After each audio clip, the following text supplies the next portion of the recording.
Radio J. Radio J.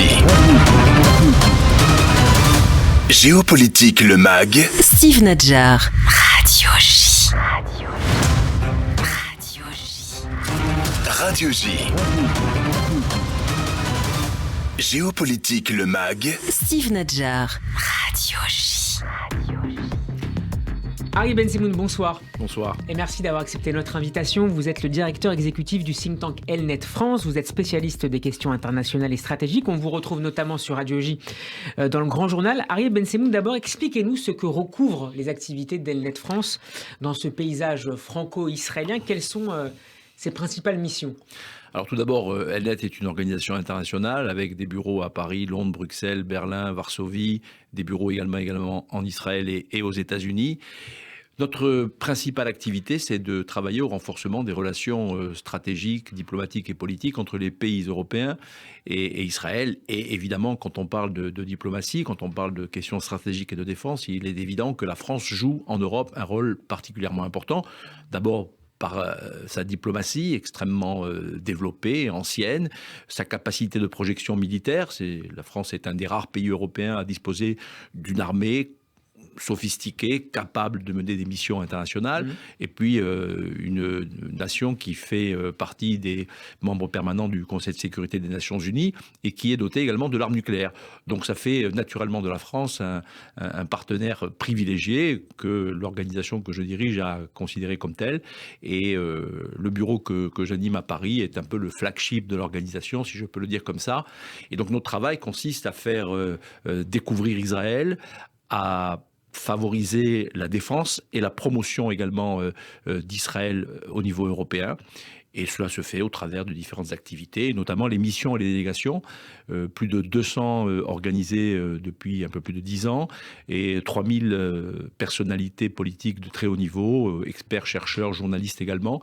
Tous bords confondus ? Tous bords confondus, en dehors des partis extrêmes avec lesquels nous ne travaillons pas, puisqu'ils sont malheureusement réputés pour les uns être profondément hostiles à Israël et pour les autres très ancrés dans des formes anciennes ou nouvelles même s'ils mettent aujourd'hui en d'antisémitisme. avant certaines convergences avec Israël.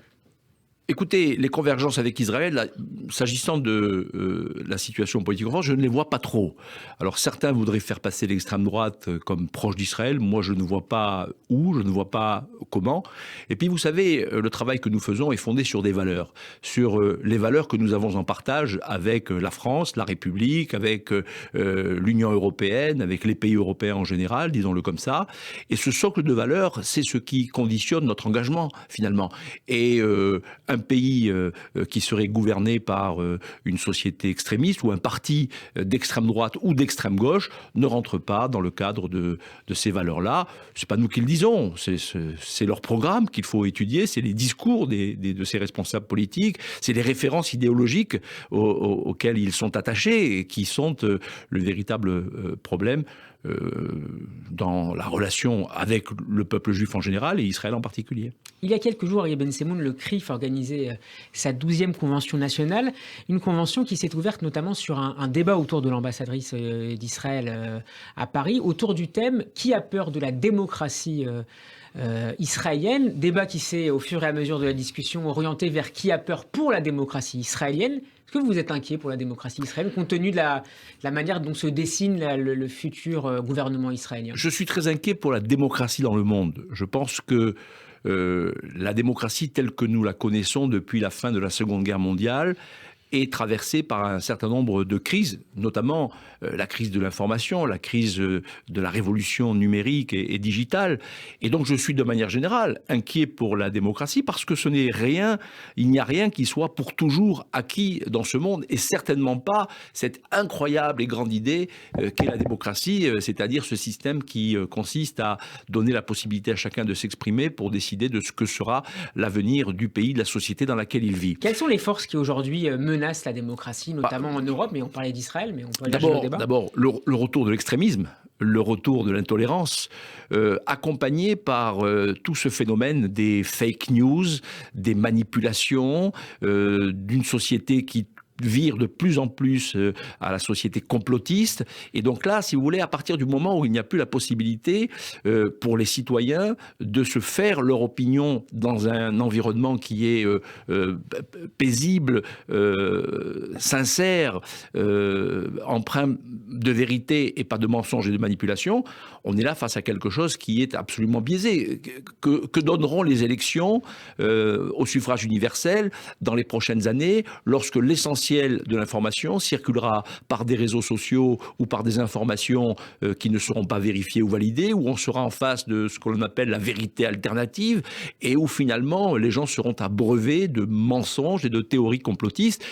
Qu'est-ce qui va faire que les gens vont se déterminer en leur âme et conscience, comme on a l'habitude de le dire, pour pouvoir dégager un résultat qui sera un résultat sincère de ce que pensent vraiment les gens, ce à quoi ils sont attachés, et ce que sont les priorités qui devraient être celles des responsables politiques qui seront amenés à présider ou à diriger les pays. Donc c'est cette question-là que nous devons avoir par rapport à la démocratie en général. Mais pour répondre à votre question, je ne suis pas particulièrement inquiet pour la démocratie israélienne. Je pense qu'elle est très vivace, elle l'a démontré ces dernières années, enfin, depuis la création de l'État d'Israël en tout cas, et c'est une chose bien avérée. C'est la seule démocratie du Moyen-Orient et bien au-delà. On l'a vu d'ailleurs avec le très bon taux de participation à la dernière élection qui montre une sorte de vitalité maintenue. Oui, alors on nous dit israélien. Inquiétude pour la démocratie israélienne parce qu'il y aurait un parti extrémiste qui aurait réalisé 10,14% des voix. Alors je veux quand même rappeler qu'en France, au second tour de l'élection présidentielle, Marine Le Pen a fait 41% des voix, qu'en Italie, c'est un parti d'extrême droite qui dirige la coalition, que partout dans l'Europe, les partis extrémistes progressent, y compris aux États-Unis, où on voit bien la montée de l'extrême droite, des suprémacistes, des organisations ouvertement racistes et antisémites. Donc on est là face à un phénomène général et global, et dans ce phénomène global, je trouve que la société israélienne se tient bien mieux que les autres. Quand le journal Le Monde accorde une page entière, un portrait à Ben Gvir, donc le futur ministre de la Sécurité nationale israélienne, présenté comme le mauvais génie de la droite israélienne, vous trouvez qu'on en fait trop ? Non, vous savez, le monde en fait trop en général, et il ne ratera aucune occasion finalement d'accabler Israël, de caricaturer la société israélienne, de caricaturer tout ce qui peut être l'expression de la démocratie en Israël. Je remarque que le monde n'a jamais fait une page entière pour raconter l'histoire des dirigeants palestiniens corrompus, de Mahmoud Abbas qui en est à la 16e année de son mandat de 4 ans. Enfin, je ne vais pas énumérer ici tout ce à quoi les journalistes pourraient s'intéresser. Non, ils sont obsédés par Israël. Alors, ils veulent consacrer une page à Ben Gvir, pourquoi pas, grand bien leur fasse. Pour ma part, je considère que Ben Gvir, c'est évidemment pas ma tasse de thé, mais je ne voudrais pas le confondre avec tous les extrémistes qu'on voit fleurir en Europe, parce que, d'abord, on n'est pas dans la même situation, on n'est pas dans la même configuration. Il y a un environnement en Israël d'une très très grande hostilité, avec une montée permanente de la menace terroriste, avec une propagande islamiste qui fait des ravages.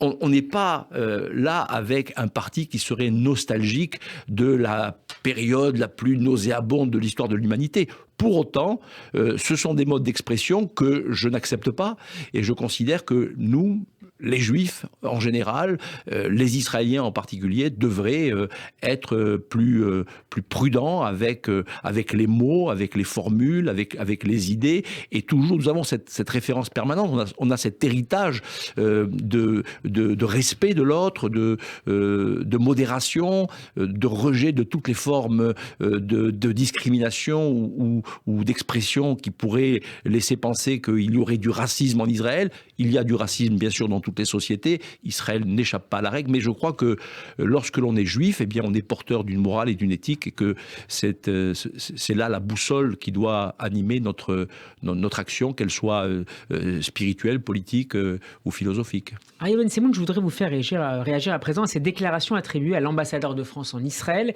Éric Danon. Selon la radio israélienne Galei Tzahal, l'ambassadeur Danon juge, je cite, possible que la région soit plus violente sous le gouvernement Netanyahou, qui sera prochainement mise en place. Et c'est également le retour que vous font vos interlocuteurs français dans l'administration ou parmi le personnel politique élu, notamment à l'Assemblée nationale. Est-ce qu'il y a une inquiétude qui transpire de ces échanges? Je suis quand même étonné par la formulation. Je connais bien Éric Danon, avec qui j'entretiens une relation amicale et puis une conversation permanente.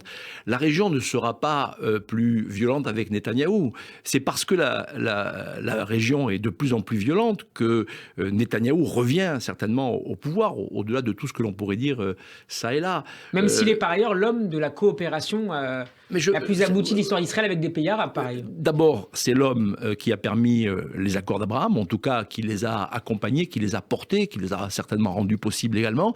Mais c'est certainement le dirigeant politique qui a été le plus réticent à engager des conflits. D'ailleurs, il n'y a pas eu de guerre véritable sous les différents mandats de Binyamin Netanyahou. Donc de ce point de vue-là, il a plutôt un bilan pacifique et pacifiste, peut-être plus que ceux qui pourraient apparaître aux yeux de l'opinion publique comme étant plus partisans de la modération ou de la paix. Donc je crois qu'il y a là quelque chose qui touche à une forme de caricature du personnage permanente. Netanyahou, on a toujours voulu le présenter comme s'il était le diable incarné. Il n'en est absolument rien. Moi, je crois que la région, le Moyen-Orient, est de plus en plus violent. C'est incontestable. On le voit avec la montée en puissance de l'Iran, toujours plus proche de se doter de l'arme nucléaire. On le voit avec les proxys qui sont entretenus par l'Iran, que ce soit le Hezbollah, que ce soit le djihad islamique, que ce soit le Hamas à Gaza.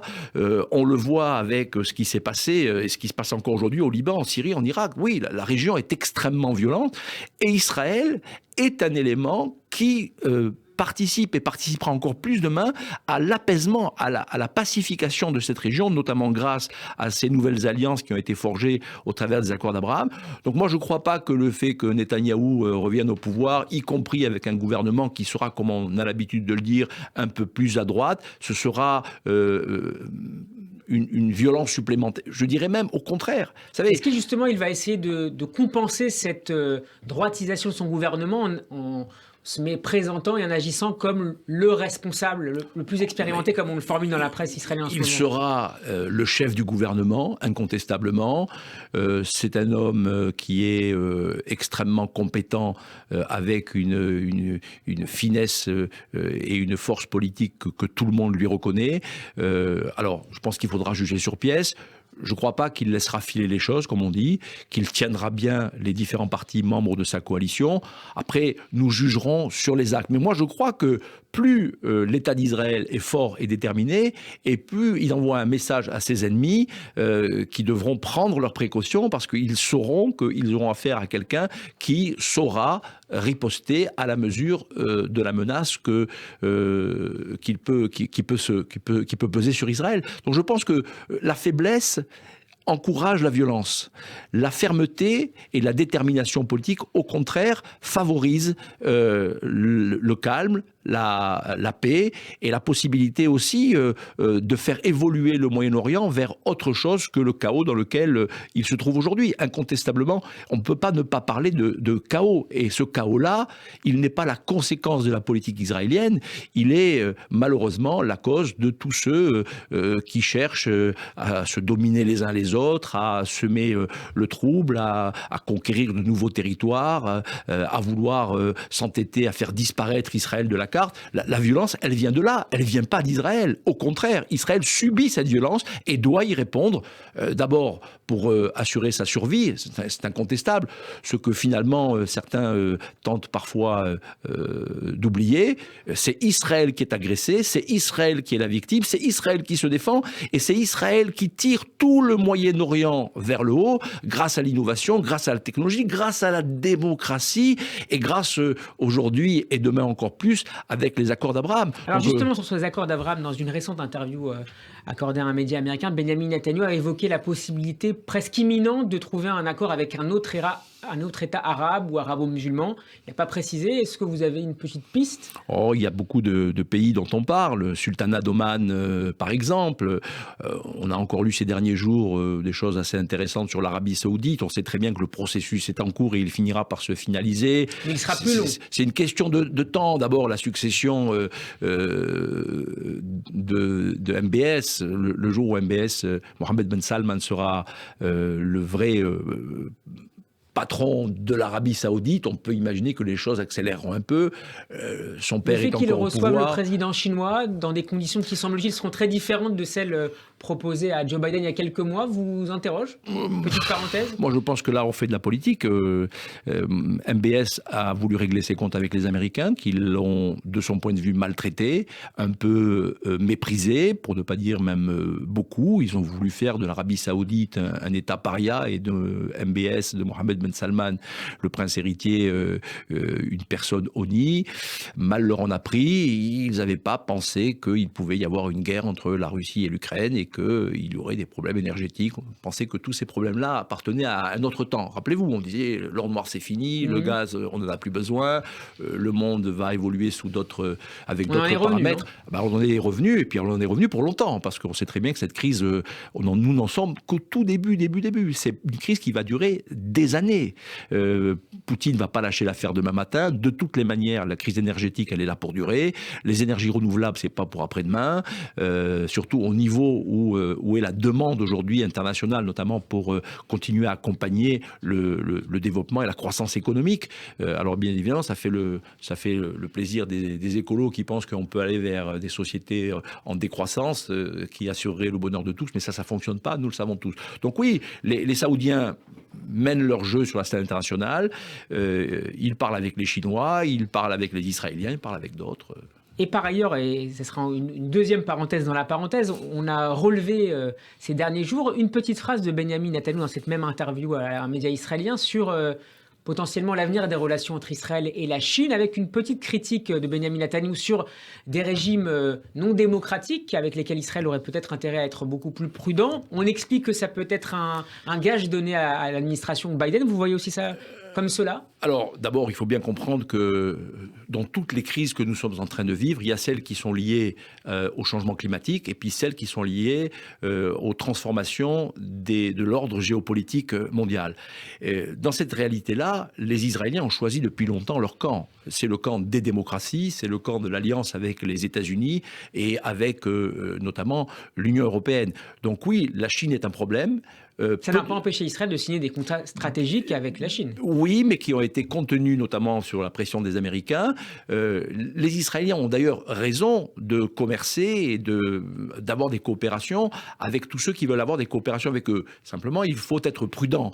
C'est ce que font les Israéliens. Il faut savoir jusqu'où ne pas aller. Et puis à un moment donné, lorsqu'on est dans une période de crise, il faut choisir ses alliances, choisir ses amitiés. Et je pense que de ce point de vue-là, il n'y a aucun doute. Il faut se préparer après la question ukrainienne, notamment sur l'autre question qui finira tôt ou tard par se poser, c'est-à-dire celle de Taïwan, avoir une tension très forte entre la Chine et le reste du monde. La Chine attend le bon moment pour le faire.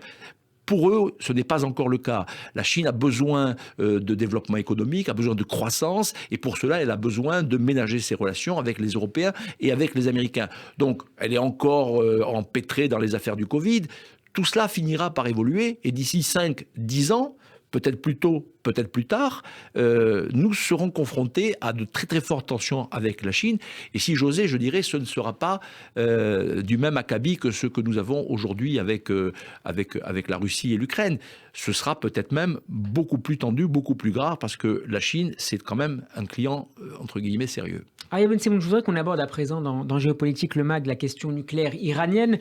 Les négociations sont toujours bloquées à Vienne, tandis que le programme de la République islamique poursuit son développement. Et je voudrais vous faire agir à ce qu'en disait Emmanuel Macron. C'était le 5 juillet dernier à l'occasion de la réception du Premier ministre israélien d'alors, Yair Lapid. On l'écoute.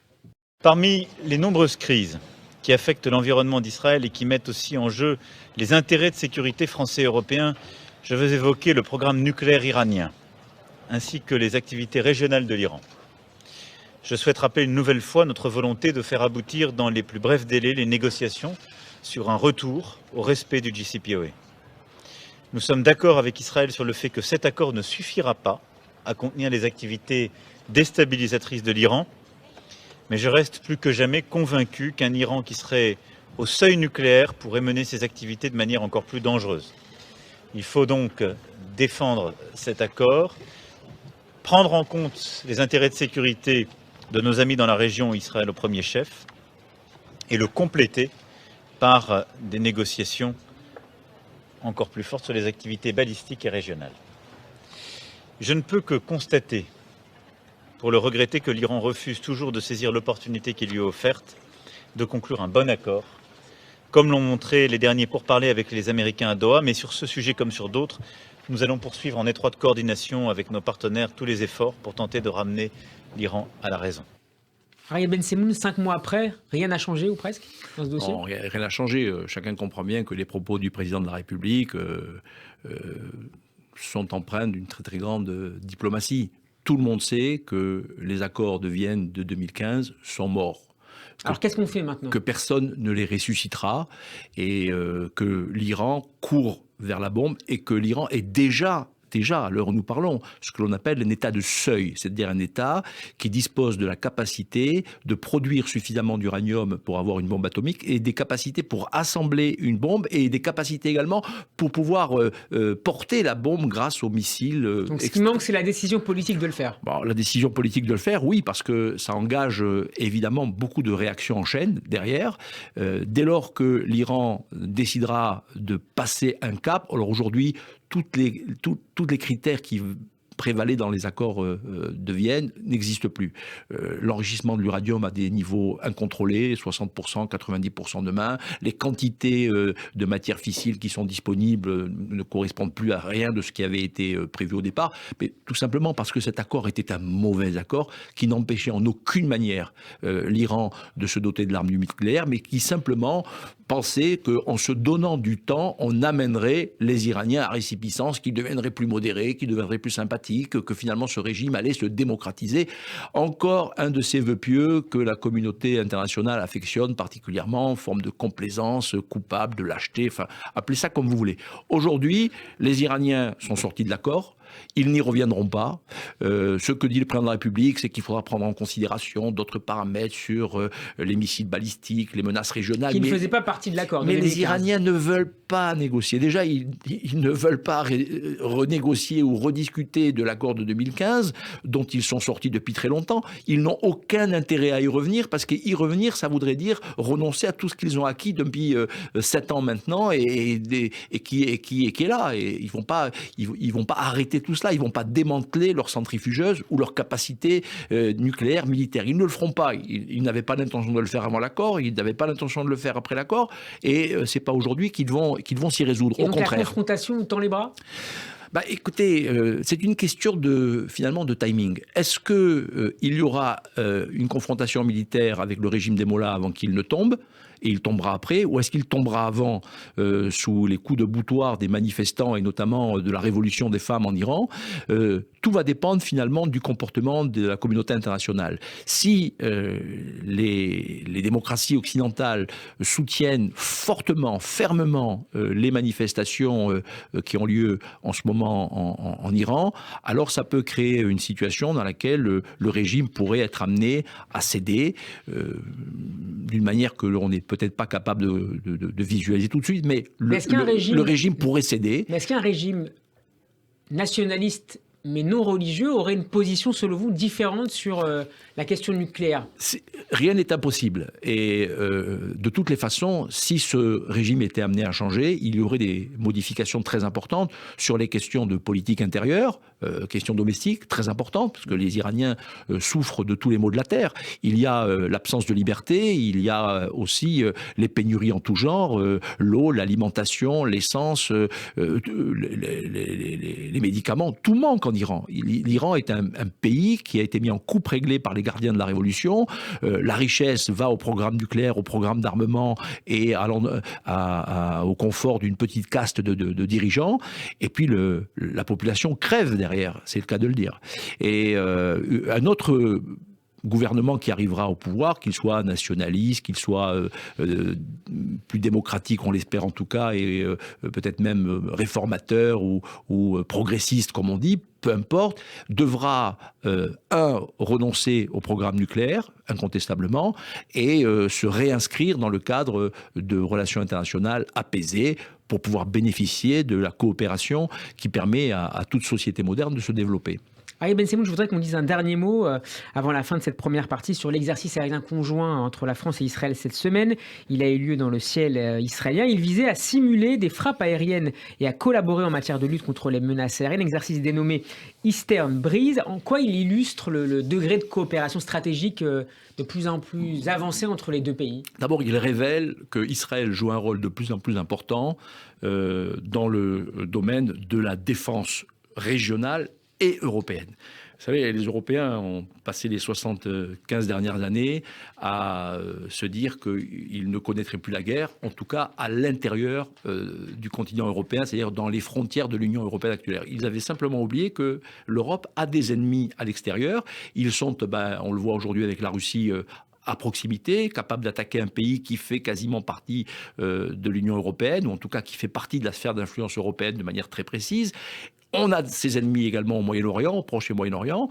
Et donc, l'histoire est de retour. L'histoire est de retour. Elle n'est jamais vraiment partie. Elle a pu parfois laisser penser qu'elle s'était absentée, mais l'histoire est toujours là. Là, il y a un gros programme pour revisiter, c'est un euphémisme, la défense européenne. Et qui sont les partenaires des pays européens pour pouvoir justement renforcer et repenser cette défense européenne? Eh bien sûr, les Américains et les nations participant à l'OTAN, mais également, oui, Israël. Il devient un acteur majeur de tous les dispositifs de sécurité, que ce soit pour la région Moyen-Orient ou également la région MENA, plus largement, autour de la Méditerranée, et également pour repenser la défense européenne. On le voit avec l'Allemagne qui veut acheter des systèmes antimissiles Arrow 3 aux Israéliens. On voit le dôme de fer qui est réclamé un peu partout. On voit l'expertise, l'expérience, le savoir-faire des Israéliens en matière de cybersécurité, là également plébiscité. Et puis on sait très bien que pour mener des guerres conventionnelles et des guerres asymétriques et des guerres plus sophistiquées, les Israéliens représentent un atout dont plus personne ne peut se passer aujourd'hui. C'est malheureusement un pays en guerre depuis 75 ans et qui a donc expérimenté un certain nombre de techniques, de savoir-faire, de matériel qui est précieux pour l'ensemble de nos partenaires européens. Donc oui, la France qui mène des exercices conjoints avec Israël, comme le font les Américains, comme le font les Allemands, comme le font les Italiens, comme le font les Grecs, eh bien oui, c'est un signe très fort du niveau de coopération entre Israël et les pays, et les grandes démocraties et les pays de l'Union européenne particulièrement. C'est ça qu'il faut que nous retenions. Nous devons retenir que là se trouve la vraie puissance, la vraie force d'Israël, que ce soit sur les questions stratégiques, militaires, mais également sur les questions de l'innovation, pour tout ce qui touche à ce dont on a parlé tout à l'heure, c'est-à-dire la crise du changement climatique, avec la question de l'eau, la question de l'énergie, la question de l'alimentation, de la santé. Israël est partout un acteur absolument incontournable.